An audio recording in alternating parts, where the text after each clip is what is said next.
Praise the lord. ప్రభునందు ప్రియులారా, ఎలా ఉన్నారు? దేవుని సన్నిధిని ప్రార్థించి ప్రారంభించిన మీకు వాగ్దానం చేత ప్రభు మిమ్మల్ని బలపరిచేందుకు మీ వద్దకు వస్తూ ఉన్నారు. చదువుకుందాం.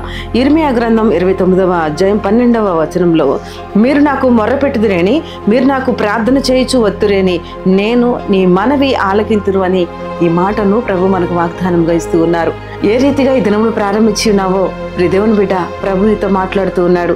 ఆయనకు మొర్రపెట్టినా, ఆయన సన్నిధిలో ప్రార్థించినా నీ మనవి ఆయన ఆలకించి ప్రతిఫలం ఇచ్చే దేవునిగా, సహాయం చేసే దేవునిగా, నీ కన్నీటిని నాట్యముగా మార్చే దేవునిగా, నీకు అన్ని విషయాలు సహాయం చేసి ఆరోగ్యం ఇచ్చే దేవునిగా ఈ యొక్క వాగ్దానం నీకు అనుగ్రహిస్తూ ఉన్నాడు. కనుక ధైర్యం తెచ్చుకో, దేవునితోనే దేవుని వాక్కు పట్టుకొని ఆయన సన్నిధిలో ప్రార్థిస్తూ ఈ దినాన్ని ప్రారంభించు. నీ యొక్క విశ్వాసాన్ని ప్రభు బలపరిచి ఈ యొక్క వాక్యానుసారంగా నీకు నీ కుటుంబానికి ప్రభు తోడే ఉండి నడిపించుగాక.